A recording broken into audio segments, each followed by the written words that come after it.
Dans le couloir animé de la Sorbonne, Alexandre envoya un violent coup de poing au visage de Julien. Ce qui arriva ensuite changea tout à jamais. Le bruit sourd du poing contre la mâchoire résonna entre les murs de pierre, faisant taire instantanément les conversations des étudiants qui passaient. Julien recula de 2 pas, la main sur la joue déjà rouge, les yeux écarquillés par la surprise et la douleur. « Espèce de salaud !» hurla Alexandre, la voix tremblante de rage contenue depuis des semaines. Autour d'eux, les regards se tournèrent, des téléphones sortirent discrètement des poches.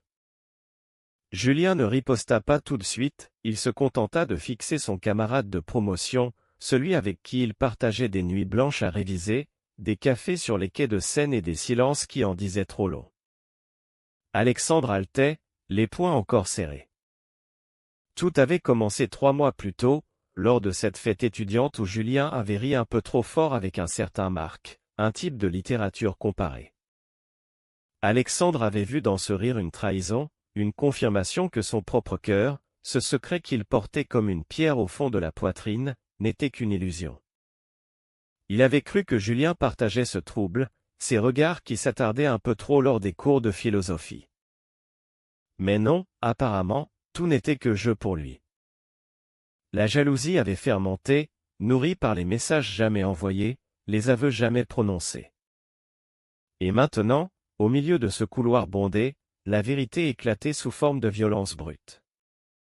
Un surveillant accourut, séparant les 2 jeunes hommes avant que la bagarre ne dégénère davantage. Julien essuya le sang à la commissure de ses lèvres et murmura simplement : « Tu te trompes, Alex. » Complètement. Ces mots, prononcés d'une voix calme mais brisée, restèrent suspendus dans l'air tandis qu'on les emmenait chacun de leur côté. Alexandre sentit son estomac se nouer. Qu'avait-il fait? La colère retombait déjà, remplacée par une onde glaciale. Il passa le reste de la journée enfermé dans sa chambre d'étudiant, à fixer le plafond craquelé de son studio du quartier latin, revivant chaque instant de leur amitié naissante. Ils s'étaient rencontrés en première année de master d'histoire de l'art. Julien, parisien pure souche aux cheveux châtain clair et au sourire facile, avait tout de suite attiré Alexandre, le garçon de Provence aux origines modestes, élevé dans une famille où les silences valaient mieux que les vérités inconfortables. Le soir venu, Alexandre reçut un message de Julien : « On doit parler. Demain, même couloir, après les cours. » Seul. Il ne répondit pas. Au lieu de cela, il appela sa mère à Aix-en-Provence, comme il le faisait chaque dimanche. Elle parla de sa sœur cadette qui venait de se fiancer, du voisin qui demandait de ses nouvelles, et du temps qui passait trop vite. « Quand est-ce que tu ramènes une gentille fille à la maison, mon grand ?» demanda-t-elle avec cette légèreté qui cachait une attente lourde. Alexandre serra le téléphone plus fort. « Bientôt, maman. » Promis. Le mensonge lui brûla la gorge. Cette nuit-là, il rêva du couloir, mais au lieu de coups, il y avait des mains qui se cherchaient, des lèvres qui se frôlaient. Il se réveilla en sueur, le cœur battant la chamade. Le lendemain, il se rendit au rendez-vous, prêt à affronter la conséquence de son geste. Julien l'attendait déjà, adossé au mur, la joue marquée d'un bleu discret. « Tu m'as fait mal, Alex, » dit-il sans préambule. « Mais pas autant que ce que tu penses de moi. » Ce fut le début d'une conversation qui dura jusqu'à la fermeture des portes de l'université. Julien raconta comment il avait surpris Alexandre en train de le regarder pendant les cours, comment il avait lui-même ressenti la même attraction silencieuse mais n'avait jamais osé parler de peur de tout briser. Le malentendu venait d'un simple SMS mal interprété. Julien avait écrit à son frère cadet, pas à un amant. Alexandre écoutait, les épaules voûtées, réalisant peu à peu l'ampleur de son erreur. Pourtant, au moment où Julien tendit la main pour toucher son bras, Alexandre recula. « Je ne peux pas. Ma famille Paris est tolérant, mais chez moi, c'est différent. » Julien ne força rien. Il se contenta de sourire tristement. « Alors on reste amis, » demanda-t-il. Alexandre hocha la tête, mais au fond de lui, quelque chose avait déjà commencé à se fissurer. La journée se termina sur cette note fragile, mais l'étreinte promise par le destin n'était pas encore venue. Ce n'était que le premier acte d'une histoire bien plus longue, faite de doutes, de silence et de vérités qui refusaient de rester cachées.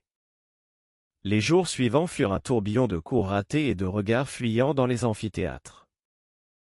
Alexandre évitait les endroits où il risquait de croiser Julien, la bibliothèque de la Sorbonne, le café étudiant près du Panthéon, même les quais où ils avaient l'habitude de marcher après les TD. Il se réfugia dans le travail, passant ses nuits à rédiger une dissertation sur l'impressionnisme français comme si sa vie en dépendait. Mais chaque phrase lui rappelait Julien, ses commentaires pertinents lors des débats en classe, sa façon de pencher la tête quand il réfléchissait. Le bleu sur la joue de Julien s'estompait lentement, visible seulement sous un certain angle de lumière, et Alexandre se haïssait un peu plus chaque fois qu'il l'apercevait de loin. Le week-end arriva comme une délivrance. Il prit le TGV pour Aix-en-Provence, direction la maison familiale perchée sur les collines de la Sainte-Victoire. Sa mère l'accueillit avec un repas provençal copieux, daube, ratatouille, vin rouge de la région. Son père, ancien ouvrier agricole reconverti en petit commerçant, parla politique et du « monde qui change trop vite ». Alexandre sourit mécaniquement, répondant aux questions sur ses études avec des phrases toutes faites. Le soir, sa sœur cadette, Claire, le coinça dans la cuisine. « Tu as l'air bizarre, grand frère. Problème de cœur ?» Il n'y a, mais elle insista, « Tu sais, papa et maman ne sont pas aussi fermés qu'ils en ont l'air. Ils ont voté pour Macron aux dernières élections. » Alexandre rit jaune. Il monta se coucher tôt, le ventre noué. Dans sa chambre d'enfant, les posters de foot décolorés le regardaient comme des témoins muets de son enfance hétéronormée. Il ouvrit son ordinateur et relut les vieux messages de Julien. Rien d'explicite, seulement des « tu me manques déjà après les cours » qui prenaient maintenant un sens nouveau. Le dimanche matin, pendant la messe à laquelle sa mère l'obligeait encore à assister, Alexandre écouta le prêtre parler d'amour et de pardon. Les mots résonnèrent étrangement. De retour à la maison, il aida son père au jardin. Sous le soleil provençal, les mains dans la terre, il osa une question indirecte. « Papa, si un de tes amis te disait qu'il aimait les hommes, tu réagirais comment ?» Son père s'arrêta, essuya son front. « Je dirais que chacun vit sa vie, fiston. Tant qu'il ne fait de mal à personne. Mais chez nous, dans la famille, on a toujours eu des traditions. » Ce n'était pas un refus catégorique, mais pas non plus une porte ouverte. Alexandre sentit un poids s'alléger légèrement. Le soir même, il reçut un appel de Julien. « Je ne veux pas te forcer, Alex. Mais si tu veux parler, je suis là. » Pas de jugement. Ils discutèrent pendant 1 heure, de tout et de rien, des examens à venir, du dernier film vu au cinéma MK2. Pas un mot sur la bagarre, pas un mot sur les sentiments. Pourtant, la voix de Julien au téléphone était comme une ancre dans la tempête intérieure d'Alexandre. De retour à Paris le lundi, il trouva Julien assis sur les marches de la bibliothèque. « Café » proposa ce dernier simplement. Ils marchèrent jusqu'au Petit Palais, s'assirent face à la Seine. Julien parla de son propre coming out, à 17 ans, auprès d'une mère artiste qui avait simplement haussé les épaules en disant « Tant que tu es heureux ». Alexandre écouta, envieux et admiratif. « Moi, ce n'est pas si simple, » murmura-t-il. Julien posa sa main sur la sienne un bref instant, geste discret mais chargé. « Personne ne dit que ça l'est. Mais tu n'es pas seul. » Ce contact fugace suffit à faire naître chez Alexandre une chaleur qu'il n'avait jamais osé nommer. La journée passa dans une sorte de trêve fragile. Ils reprirent leurs habitudes studieuses, mais quelque chose avait changé. Les regards n'étaient plus fuyants, ils étaient complices. Pourtant, au fond de lui, Alexandre savait que le vrai test viendrait plus tard, quand les secrets ne pourraient plus rester enfouis. Le mois de novembre apporta la pluie parisienne et avec elle, les premières fissures dans le fragile équilibre qu'Alexandre et Julien avaient reconstruit. Un soir, après un TD particulièrement ennuyeux sur leur roman, un groupe d'amis les invita à une soirée dans un appartement du Marais. Julien accepta immédiatement, Alexandre hésita mais finit par suivre, poussé par cette curiosité nouvelle.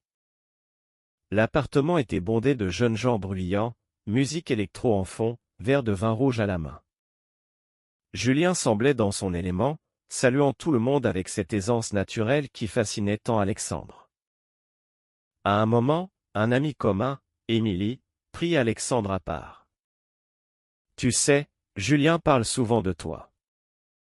Il dit que tu es le plus intelligent de la promo. » Alexandre rougit, balbutia une réponse vague.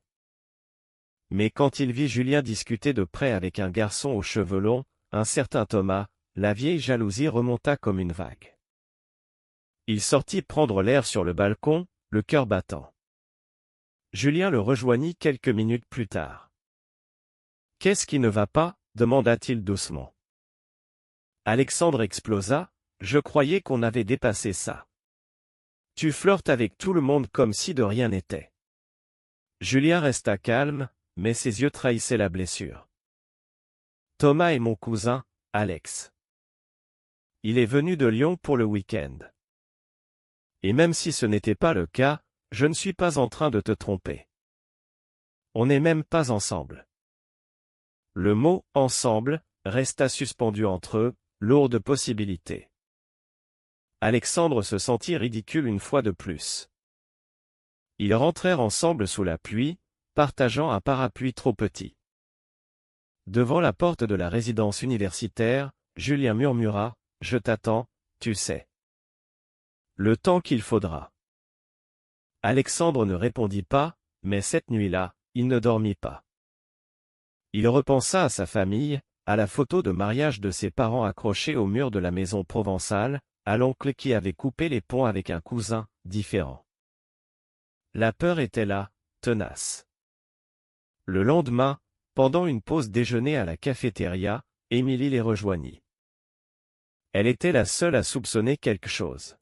« Vous deux, vous êtes transparents, vous savez, » dit-elle en riant. Julien sourit, Alexandre se raidit. La conversation dériva sur les examens de fin de semestre, mais Alexandre ne pouvait s'empêcher de penser aux conséquences. Et si quelqu'un de la promo parlait? Et si ses parents l'apprenaient par un ami commun? Le soir, il appela sa sœur Claire. « Imagine si je n'étais pas comme tout le monde, » commença-t-il prudemment. Claire rit doucement. « Tu parles d'amour, Alex? Peu importe qui tu aimes, tant que c'est sincère. Papa grognera peut-être au début, mais il finira par accepter. C'est la famille. » Ces mots furent comme une lumière dans le brouillard. Pour la première fois, Alexandre osa imaginer un avenir où il ne se cacherait plus. Pourtant, la tension montait. Un professeur remarqua leur complicité accrue et les mit en binôme pour un exposé sur Matisse. Les heures passées ensemble à la bibliothèque devinrent des moments de confidence. Julien raconta son adolescence à Paris, les premiers baisers volés au lycée, la liberté qu'il avait conquise.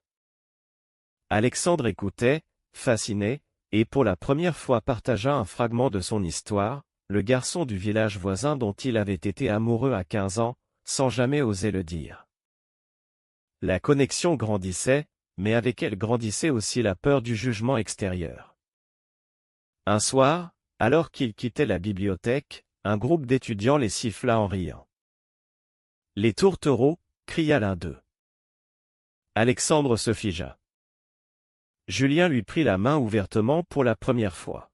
« Ignore-les. Ils ne savent rien. » Ce geste simple, courageux, fit fondre quelque chose en Alexandre. Il serra les doigts de Julien en retour. Le couloir de la Sorbonne, témoin de leur première violence, semblait maintenant attendre une autre scène, plus douce. Les vacances de Noël approchaient, et avec elles la perspective d'un retour obligé à Aix-en-Provence. Alexandre sentait le nœud dans sa poitrine se resserrer. Julien, de son côté, préparait un petit voyage à Lyon chez son cousin Thomas, mais il proposa à Alexandre de l'accompagner pour quelques jours. Juste comme ami, si tu veux. Pour respirer un peu. Alexandre refusa poliment, prétextant les traditions familiales. En réalité, il avait peur de ce que ce voyage signifierait. Le dernier jour avant les vacances, ils se retrouvèrent une nouvelle fois dans ce fameux couloir de la Sorbonne, après le dernier cours.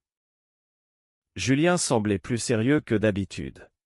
« Je ne veux pas te presser, Alex, mais je ne peux plus faire semblant. Ce que je ressens pour toi n'est pas de l'amitié. » Alexandre resta silencieux un long moment, les yeux fixés sur les dalles usées du sol.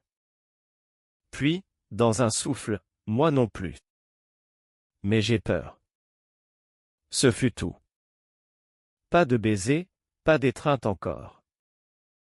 Juste cette confession mutuelle, fragile comme du verre. Le train pour le sud partit sous la neige légère de Paris. À Aix, la maison familiale était décorée de guirlandes et sentait le pain d'épices. Sa mère avait invité des voisins pour le réveillon. Alexandre joua le rôle du fils parfait, souriant aux questions sur sa vie parisienne. Mais le soir du 24 décembre, après le champagne, son père l'attira dans le garage pour « parler entre hommes ». « Tu as une copine là-bas » demanda-t-il directement. Alexandre mentit à nouveau, évoquant une certaine Marie qui n'existait pas. Son père hocha la tête, satisfait. « C'est bien, fiston. Un homme doit fonder une famille. » Ces mots pesèrent comme du plomb. Le lendemain, Claire le prit à part pendant la promenade familiale. « Tu mens mal, Alex. Dis-moi la vérité. » Il craqua enfin, lui racontant tout, Julien, la bagarre, les sentiments. Claire le serra dans ses bras. « Je suis fier de toi. Quand tu seras prêt, on en parlera à papa et maman ensemble. » À Paris, Julien envoya des photos de Lyon sous la neige. Alexandre répondait tard le soir, depuis sa chambre d'adolescent. Leurs échanges devenaient plus tendres, plus intimes sans jamais franchir la ligne. Le 31 décembre, Julien appela à minuit. « Bonne année, Alex. Je pense à toi. » Alexandre, seul sur le balcon sous les feux d'artifice provençaux, répondit « Moi aussi. » Plus que tu ne crois. Le retour à Paris en janvier fut un soulagement. Julien l'attendait à la gare de Lyon, un bouquet de fleurs discrètes à la main, des roses blanches, symbole de pureté et de nouveau départ. Ils marchèrent jusqu'à l'appartement de Julien, parlèrent pendant des heures. Cette fois, Alexandre osa poser sa tête sur l'épaule de son ami. Le contact était électrique. Pourtant, la réalité extérieure les rattrapait. Un article dans le journal étudiant évoquait « des tensions homophobes à la Sorbonne ». Alexandre lut l'article avec un mélange de colère et d'angoisse. Julien, plus combatif, proposa « on ne se cache plus. » Pas complètement. Mais on avance à notre rythme. Les semaines suivantes furent un mélange de joie et d'angoisse. Ils commencèrent à se voir ouvertement au café, main dans la main parfois quand personne ne regardait. Émilie devint leur allié inconditionnel, organisant des sorties de groupe pour normaliser les choses. Mais la famille d'Alexandre restait le dernier bastion. Un appel de sa mère un soir changea tout. « Ton oncle Pierre a entendu des rumeurs à Paris. Il dit que tu fréquentes un garçon ?» Alexandre sentit le sol se dérober. « Il n'y a » raccrocha précipitamment. Julien le consola toute la nuit, dans son petit studio. « On va y arriver. Ensemble. » Pour la première fois, Alexandre crut vraiment que c'était possible. Février apporta le froid mordant et les examens de mi-semestre.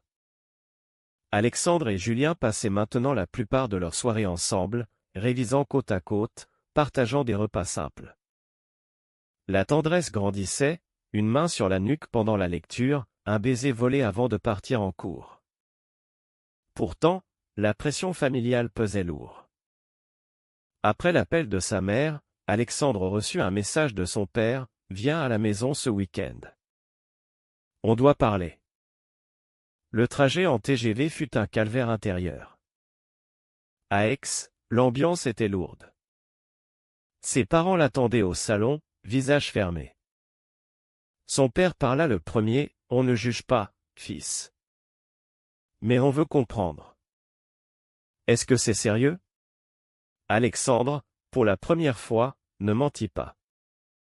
Il parla de Julien, de leur rencontre, de la bagarre qui avait tout déclenché, de l'amour qui avait grandi malgré tout. Sa mère pleura en silence, son père resta stoïque. « On a besoin de temps, » dit-il finalement. « Mais tu restes notre fils. » Ce n'était pas l'acceptation totale, mais c'était un début. Alexandre rentra à Paris le cœur plus léger, avec une promesse de discussion future. De retour, il trouva Julien inquiet. Ils passèrent la soirée à parler de l'avenir, après le master, peut-être un voyage ensemble en Italie, ou un appartement partagé. Pour la première fois, Alexandre osa imaginer une vie publique. Mais la société ne laissait pas de répit. Lors d'une manifestation étudiante contre les discriminations, ils marchèrent main dans la main, visage masqué par des écharpes. Un photographe immortalisa le moment, la photo circula sur les réseaux de l'université. Certains commentèrent positivement, d'autres, anonymement, avec haine. Julien reçut des messages insultants.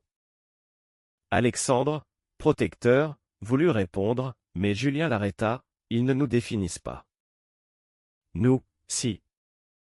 Cette solidarité renforça leur lien. Émilie organisa une petite fête pour célébrer la fin des examens.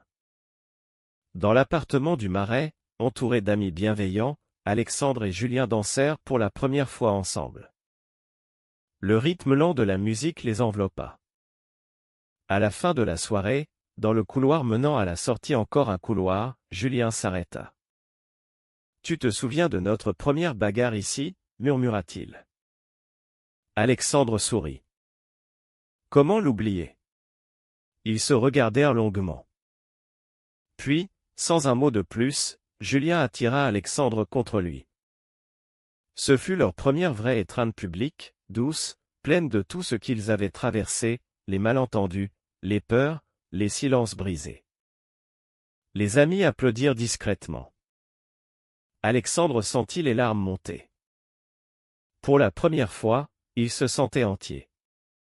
Le printemps arriva avec ses cerisiers en fleurs le long de la Seine. Alexandre et Julien avaient survécu à l'hiver de leurs âmes.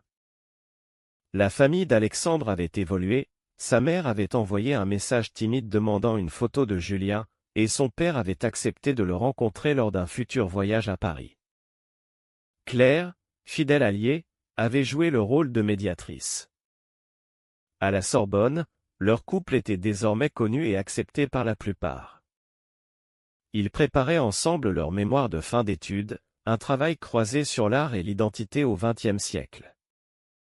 Un soir de mai, alors qu'ils marchaient vers leur banc habituel aux Tuileries, Julien s'arrêta net. « Alex, je t'aime. Vraiment. Depuis le premier jour. » Alexandre répondit sans hésiter, « Moi aussi. Et je n'ai plus peur de le dire. » Ils s'embrassèrent là, sous les arbres, indifférents aux passants. Le dernier jour de l'année universitaire, ils retournèrent dans le couloir de la Sorbonne, désormais symbole de leur renaissance. Julien portait le même pull que le jour de la bagarre. « On est revenu au point de départ, mais tout est différent, » dit-il en riant. Alexandre le prit dans ses bras, cette étreinte tant attendue, longue et sincère, sous le regard bienveillant des statues de pierre. Autour d'eux, les étudiants passaient, certains souriants, d'autres indifférents. Ils avaient grandi, Alexandre avait appris à accepter son identité sans honte, Julien avait compris la patience nécessaire face aux blessures intimes. Leur amour n'était plus un secret, mais une force. Ils partirent main dans la main vers l'été, prêts pour de nouvelles aventures.